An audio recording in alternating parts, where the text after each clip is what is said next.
Še eno idejo imamo tako, rekel, ne preveč finančno zahtevno, ampak v skladu z nekimi sodobnimi tehnologijami, ki omogočajo, da se lahko tudi v neposredni bližini mest zasnežuje. Predlagamo, da bi občina v sodelovanju z Zavodom za šport pristopila k projektu ureditve smučišča, takega mestnega smučišča. Predlagamo lokacijo, kjer je to smučišče že pred časom bilo, to je tu pod vznožjem Konjiške gore, bivša skakalnica. To utemeljujemo preprosto z argumentom, da bo samo smučanje veliko bolj finančno dostopno, tudi časovno vemo, da je, čeprav je Rogla blizu, marsikomu med tednom nedosegljivo in mislimo, da bi bila to ena taka popestritev, ki bi bila v občini dejansko zelo koristna. Toliko zdaj v tem delu vezanem na šport, zdaj bi pa prišli še na ta del, kar se tiče programa glede kulture, kjer smo pa v osnovi si zastavili kandidati in kandidatke cilj, da želimo zagotoviti ustvarjalno in dostopno kulturo v naši občini. S tem namenom predlagamo, da bi se z namenom povečanja dostopnosti obstoječih kulturnih objektov, vemo, da jih imamo veliko v občini, ampak da so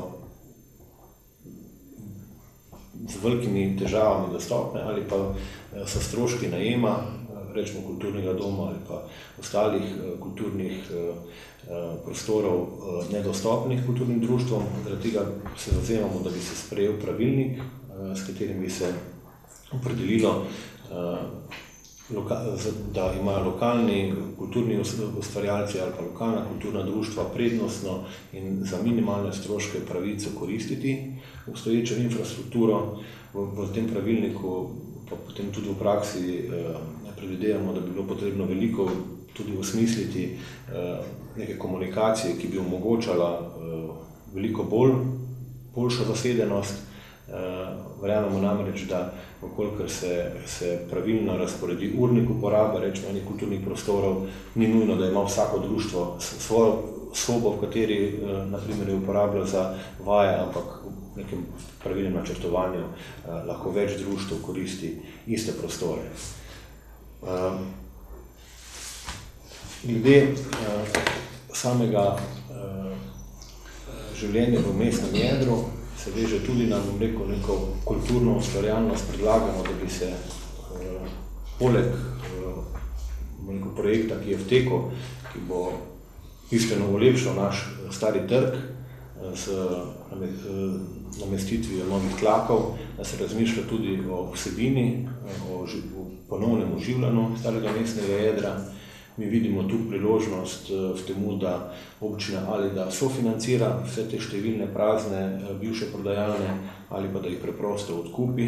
Mislimo, da je trenutno ta recesija priložnost, da so cene bistveno nižje in da jih nameni za izvajanje različnih butičnih dejavnosti, ateljejev ali pa tudi preprosto za izvajanje dejavnosti različnih kulturnih ustvarjalcev, ki bi na ta način, ko bi pač ustvarjali tukaj, tudi neko vsebino prinašali.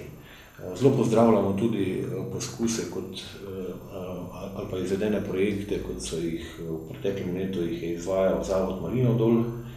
Vemo, da so, mislim, da na enih parih projektih res izvirno oživili mesto in mislimo, da je potrebno z vključevanjem številnih društev, posameznikov pripeljati aktivnosti v staro mestno jedro, ne pa da bi stavili samo na to, da bomo veliko sredstev namenili za neka velika imena od drugod, koncerti, kakorkoli, ker vendar vemo, da je neka kulturna ustvarjalnost vezana na kraj, potegne tudi interes krajanov veliko bolj, kolikor so izvajalci in pripravljalci domačini. V nadaljevanju bi prosil, da pa Laura predstavi ostale predloge, ki jih imamo glede kulturne infrastrukture. Izvoli, Laura. Najlepša hvala tudi za besedo. Med tiste od glavnih predlogov smo v naši stranki uvrstili tudi v bistvu izgradbo neke vrste centra ustvarjalne kulture. To smo si zamislili nekako na ta način, da smo v bistvu povezali dve želji, ki obstajata v Konjicah. Ena je tista iz strani kulturnega doma, ki v bistvu temelji na pomanjkanju prostora, ki ga trpi Zavod Splošna knjižnica Slovenske Konjice, in pa na drugi strani želji vseh tistih kulturnih društev, glasbenih skupin, likovnikov, kiparjev, raznih pevskih društev po nekem prostoru. Predstavljamo si, da bi v bistvu poleg kulturnega doma se lahko zgradil prizidek, ki bi pač nudil prostor vsem tem društvom in na ta način v bistvu zagotavljal nek center ustvarjalne kulture, kjer bi se društva posamezniki srečevali. Mislim, da ta ideja že bila živa v prejšnjih letih, ampak še ni prišlo do tega, da bi pač finančno se razrešila. Hkrati pa tudi v bistvu bi lahko v sklopu tega centra ustvarjalne kulture si zagotovil prostor konjiški godbi na Bihala, ki pač vemo, da trenutno domuje v že zelo razpadajoči stavbi. Poleg tega smo si zamislili še par drugih predlogov. Če ostanem najprej v Konjicah, naša želja je v bistvu, da se graščino Trebnjek vrne občini in da se v njej ponovno začnejo izvajati posamezne kulturne dejavnosti. Trenutno sicer lahko ocenimo, da jo v bistvu Mercator dobro uporablja za tisti osnovni namen trgovine in pa proizvodnje zeliščnih izdelkov, vendar vidimo tam velik potencial tudi za razne kulturne dejavnosti. V bližini Trebnjeka je tudi še ena stara grajska vrtnarija, ki ima eno tako zelo lepo stekleno pročelje. Naša želja bi bila, da se v bistvu v tistem delu uredi ena sodoben atelje, ki bi ga lahko uporabljali likovniki, kiparji, ker pač njihovo trenutno stanje je, da se pojavljajo ali skrivajo v kakih zakloniščih ali ustvarjajo v kleteh, delno tudi v kulturnem domu, ampak so pač vsi tisti prostori neprimerni. Hkrati bi pa radi tudi opomnili še na en konkreten predlog, in to je pač priprava celostne strategije kulturno-turističnega razvoja Žičke kartuzije. Nekaj malega se je že obnavljalo, se delno obnavlja, ampak mislimo, da je potrebno pritegniti notri še zasebni sektor in pa v bistvu konkretno si zadati, kaj in na kakšen način bi lahko v bistvu prineslo življenje v Žičko kartuzijo. Hvala, Laura. Jaz bi dodal še zdaj zadnji predlog, ki je vezan nekoliko tudi na mladinsko problematiko v občini, pa tudi na kulturo, mladinsko kulturo. Zavzemamo se, da bi pa v tem mandatu se dejansko uresničila ideja izgradnje novega mladinskega centra. Mi smo si ga zamislili kot neke vrste lokalnega mladinskega kulturnega inkubatorja.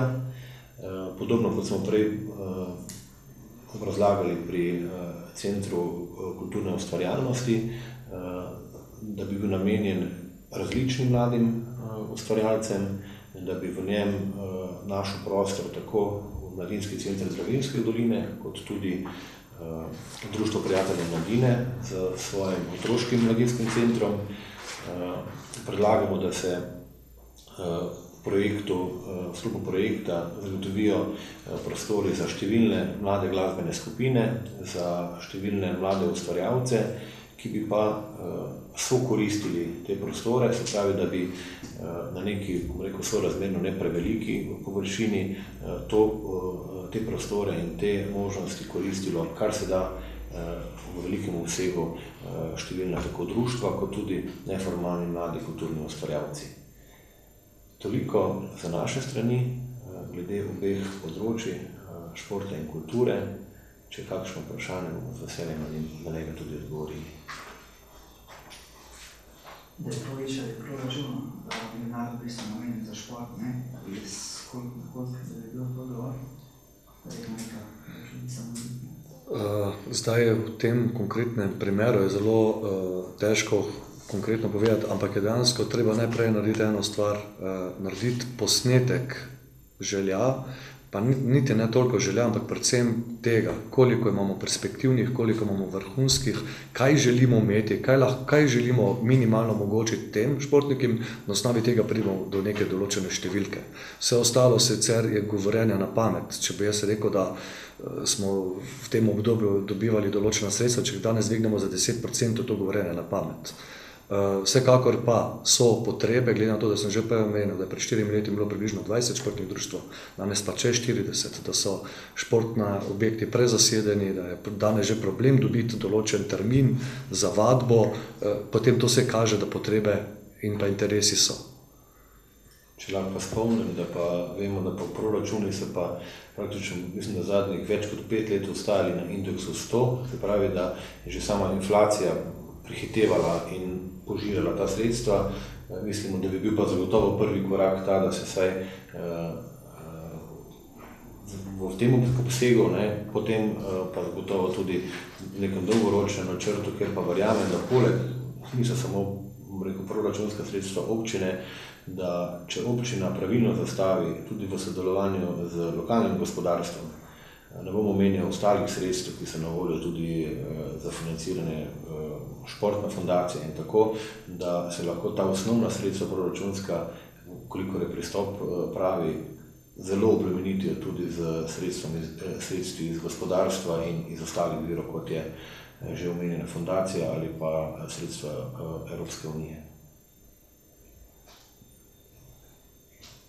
Samo bolj še kakve prioritete s tem predlogi, ker tega je boš malo vidno, da je šlo vse skozi, recimo, so vse.